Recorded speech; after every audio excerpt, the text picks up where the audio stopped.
लियारी में इमारत गिरने का सानिहा करप्शन, लालच और बेहिसी का नतीजा है। आबाद 100 दिनों में मखदूश इमारतों की तामीर नौ के लिए तैयार है। बिल्डर्स तंजीम आबाद के चेयरमैन मोहम्मद हसन बख्शी की प्रेस कॉन्फ्रेंस। कहा, लियारी में इमारत गिरने का सानिहा करप्शन, लालच और बेहिसी का नतीजा है। सिंध हुकूमत ने आज तक कोई मौसर कानून साजी नहीं की। सीनियर नायब चेयरमैन सैयद अफजल हमीद ने कहा कि लियारी वाक़े के मकाम पर इंतजामिया की कोई नुमाइंदगी नहीं थी। जाए हादसा पर गफलत खुलेआम नजर आई। रावलपिंडी में भी 86 बोसीदा खस्ताहाल इमारतें खतरनाक करार। बोसीदा इमारतें भावड़ा बाजार, लंडा बाजार, सैदपुरी गेट, राजा बाजार, मोची बाजार, डूंगी खुई और दीगर इलाकों में मौजूद। मेट्रोपॉलिटन कॉरपोरेशन रावलपिंडी का खतरनाक इमारतों को फौरी खाली कराने का हुक्म। मालिकान को इनखला के नोटिस जारी। मूसलाधार बारिश के बायस बोसीदा इमारतें किसी बड़े सानहे का सबब बन सकती हैं। मालिकान 15 दिन में या तो इमारत की मरम्मत करवाएं या मखदूश हिस्सा गिरा दें, वरना कार्रवाई होगी।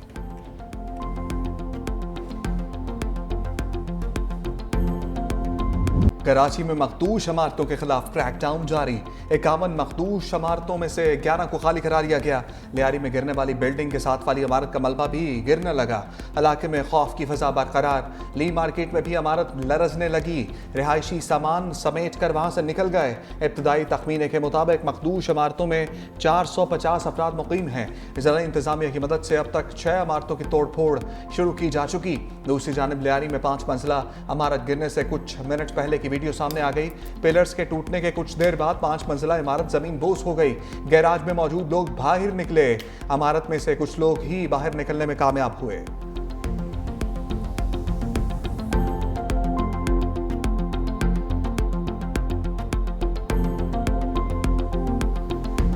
सामान निकाल लिया सारा, बोले खतरा है। हमारा सामान अंदर है और हमारा बिल्डिंग, बच्चों के कपड़े कुछ भी नहीं छोड़ने दिया। सिर्फ हम लोग अपने चादर लेकर और 5-6 दिन हम लोग को ये कपड़े हैं। हम लोग हर किसी के घर पे दर पदर है। दे रहे ना हमें, बोलते कि खतरा है, आप चले जाओ। हमें परमिशन नहीं दी जा रही है। परमिशन जाए, हमारे बच्चे दर बदर है, कोई कहाँ कोई कहाँ। सर से छत गई और तहफ्फुज का एहसास भी छिन गया। कराची में मखदूश इमारतें खाली करवाने पर शहरियों का शिकवा। कहते हैं मुतबादली रिहाइश का कोई बंदोबस्त नहीं किया गया। शहरियों का मुतबादली रिहाइश के बंदोबस्त का मुतालबा।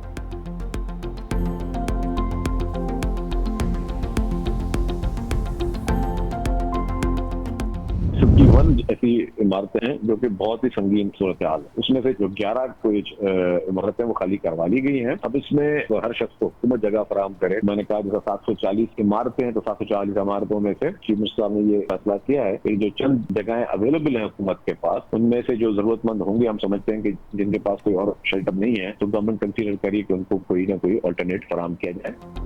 तमाम मकीनों को रिहाइश देना मुमकिन नहीं। कराची में 51 मखदूश इमारतों में से 11 को खाली करा लिया गया। सीनियर वजीर शर्जील मेमन कहते हैं कुछ खानदानों को आर्जी रिहाइश दे सकते हैं।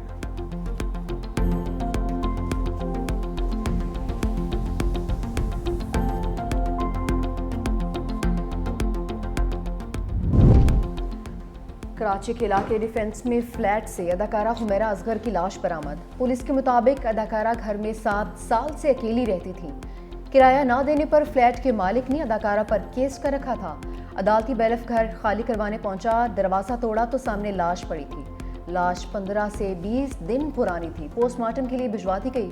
इब्तदाई तहकीक में मौत की वजह का तयन नहीं हो सका।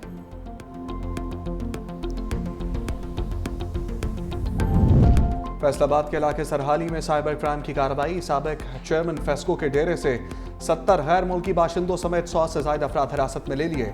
साइबर क्राइम सर्कल के मुताबिक गैर मुल्की बाशिंदे शहरियों को स्कीमों का लालच देकर ऑनलाइन फ्रॉड में मुलव्वस थे। डेरे से कंप्यूटर्स और मुख्तलिफ डिवाइसेस तहवील में ले ली गई।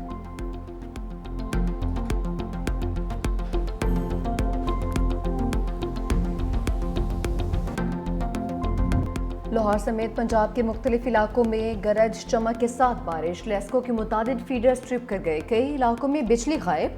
लाहौर में बारिश के बायस छतें गिरने से 5 अफराद जख्मी। जहानिया में बारिश के बायस करंट लगने से बच्चा जाम भाग। पत्तोकी और फूल नगर में बारिश के बाद सड़कें तालाब बन गई। शेखुपुरा, ननकाना, चिन्योट और गुजरावाला में बादल बरसे। हाफिजाबाद में दरिया किनारे देहात और फसलें ज़ेरे आब आ गईं। जिना बैराज और चश्मा बैराज पर निचले दर्जे का सैलाब। जनूबी वज़ीरिस्तान के मुख्तलिफ इलाकों में कहीं तेज़ और कहीं हल्की बारिश। हंगामी सूरत हाल से निपटने के लिए इंतजामिया अलर्ट। आइंदा 24 घंटों के दौरान पंजाब में शदीद मानसून बारिशें मुतवक्के हैं। PDMA की जानिब से अलर्ट जारी कर दिया गया है। कराची के मुख्तलिफ इलाकों में भी रिमझिम। सूबा खैबर पख्तूनख्वा में 48 घंटों में हादसात के दौरान 6 अफराद जाँ भाग जबकि 7 जख्मी हो गए।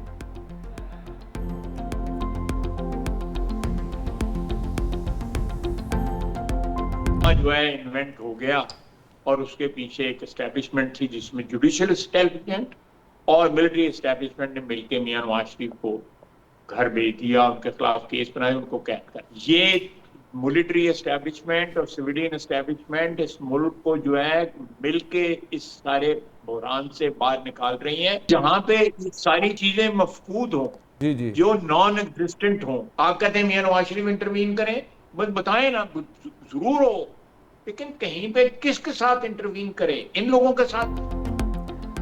पनामा के पीछे एस्टेब्लिशमेंट थी, नवाज शरीफ को घर भेजा गया। हुकूमत और एस्टेब्लिशमेंट मिलकर मुल्क को बहरानों से निकाल रही हैं। वज़ीर दिफा ख्वाजा आसिफ की प्रोग्राम हेड-ऑन में गुफ्तगू, कहा कि तमाम मामलात कामयाबी से चल रहे हैं। PTI के साथ क्या बात करें, कोई संजीदा ही नहीं है। ये कहते हैं सब कुछ भाड़ में जाए, हमें तो बानी PTI ही चाहिए है। अली अमीन गंडापुर जब भी मिलते हैं तो दूध और शहद की नहरें बहती हैं, जब खैबर पख्तूनख्वा में जाते हैं तो रवैया ही बदल जाता है।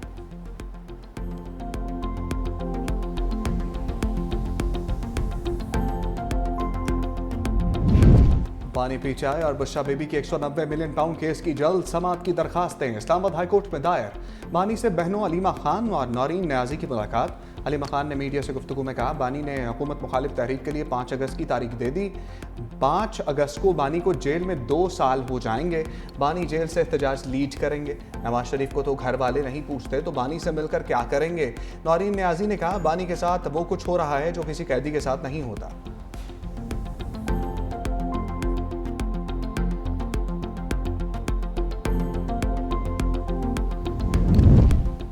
सारा टब्बर बानी PTI से मुलाकात करता है और हुक्म करें क्या करें। वज़ीर इत्तलात पंजाब अस्मा बुखारी का अलीमा खान के बयान पर रद्द-ए-अमल। कहा, मतलब क्या जेल में एक जलसे का इंतजाम कर दें जिसमें बानी PTI जेल से कैदियों से खिताब फरमा सकें। पंजाब में अब कानून सबके लिए बराबर है। लाहौर ट्रैफिक पुलिस ने वज़ीर आला पंजाब की बेटी का चालान करके कानून की हुक्मरानी का सबूत दिया है।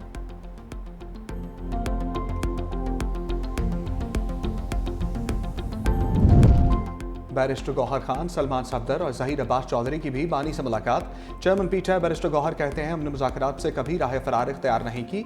बानी PTI ने हमेशा मुज़ाकरात का कहा है। कोशिश है इस वक्त ही मुज़ाकरात का सिलसिला आगे बढ़े। बोले, जिन लोगों से बातचीत होनी चाहिए कोशिश है उन्हीं से बातचीत हो। ज़राए के मुताबिक बानी से मुलाकात में बैरिस्टर गौहर ने वज़ीर आज़म पाकिस्तान की जानिब से मुज़ाकरात की पेशकश बारे भी बानी को बताया। 26वीं आईनी तरमीम के बाद अदलिया की पोजीशन से भी आगाह किया।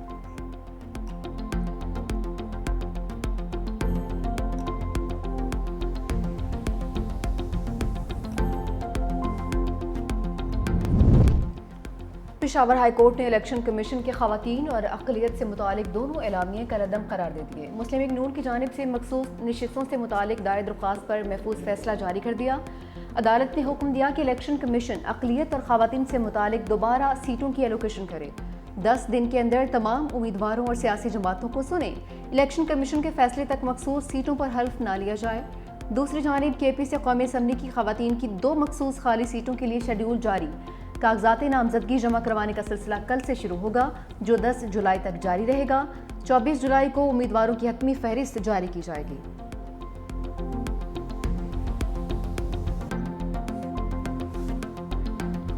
इस्राईली वज़ीर-ए-आज़म नेतन्याहू की अमरीकी सदर से मुलाकात। 2 रियासती हल से इनकार। बोले, सिर्फ उन फ़लस्तीनियों की हुकूमत चाहते हैं जिनसे इसराइल को ख़तरा ना हो। सिक्योरिटी की जिम्मेदारी इसराइल के पास ही रहेगी। ऐसी कोई रियासत कबूल नहीं जो इसराइल की तबाही का सबब बने। इस्राईली वज़ीर-ए-आज़म ने भी अमरीकी सदर को अमन के नोबेल इनाम के लिए नामजद कर दिया। ट्रंप ने कहा, ईरान मुज़ाकरात के लिए तैयार है। ईरानी एटमी तंसीबात को मुकम्मल तबाह कर दिया है। उम्मीद है ईरान पर एक और हमला नहीं करना पड़ेगा। हमने पाकिस्तान और भारत की जंग रुकवाई। दुनिया में जंगें रुकवाने की मुसलसल कोशिशें कर रहा हूँ। यूक्रेन जंग ना रोकने पर रूसी सदर से नाखुश हूँ।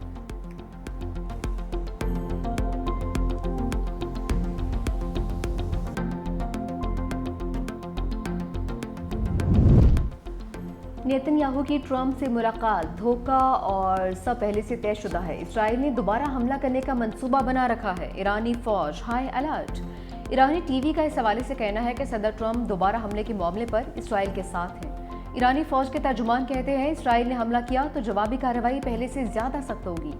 ईरानी सुप्रीम लीडर की मुशीर जनरल याहिया रहीम सफ़ी के मुताबिक खुफिया जगहों पर हजारों मिसाइल और ड्रोन्स दिफा के लिए मौजूद हैं।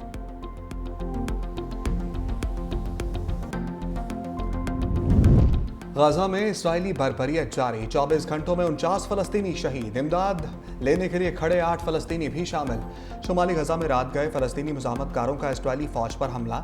5 इसराइली फौजी हलाक, 14 जख्मी और 1 लापता हो गया। इसराइली मीडिया रिपोर्ट्स के मुताबिक गजा के शुमाली इलाके बैत हन्नून फलस्तीनी मुजामतकारों ने बख्तरबंद गाड़ी को धमाके से निशाना बनाया जिसमें इसराइली फौजी सवार थे।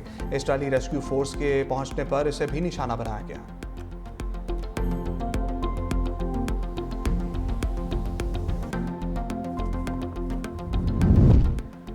गजा में जंगबंदी के लिए कोशिशें। दोहा में हमास और इसराइल के दरमियान मुज़ाकरात का तीसरा दौर भी बेनतीजा खत्म। कोई पेशरफ्त नहीं हो सकी। चौथा दौर आज होगा। व्हाइट हाउस के मुताबिक अमरीकी एलची विटकोफ इस हफ्ते दोहा जाएंगे।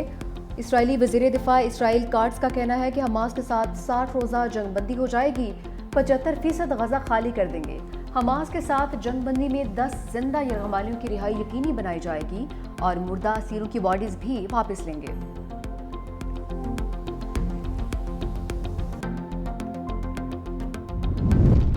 बरतानिया की फ़लस्तीनियों को ज़बरदस्ती बेदखल करने की मंसूबे की मुखालफत। बरतानवी वज़ीर ख़ारजा डेविड नैमी ने कहा कि इसराइली वज़ीर दिफा के 6 लाख फ़लस्तीनियों को रफ़ा मुंतकिल करने का मंसूबा कबूल नहीं। इस तरह के बयानात जंग बंदी की राह में रुकावट हैं। हमास और इसराइल के दरमियान जंग बंदी पर इत्तफाक न हुआ तो इसराइल के खिलाफ इक़दामात किए जाएंगे।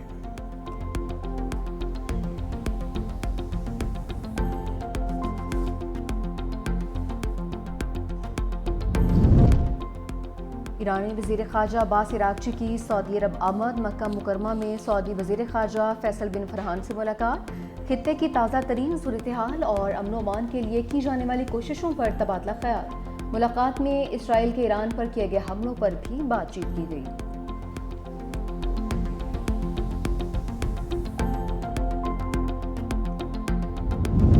कतरी शहजादी कोहपेमा शेख आसमा सानी को पाकिस्तानी कोहसारों और सियाहत की ब्रांड सफ़ीर मुकर्रर कर दिया गया। वज़ीर-ए-आज़म शहबाज शरीफ ने कतरी शहजादी को ब्रांड सफ़ीर मुकर्रर किया। कहा कतरी शहजादी को पाकिस्तान के पहाड़ों सियाहत की ब्रांड सफ़ीर मुकर्रर करते हुए खुशी हो रही है।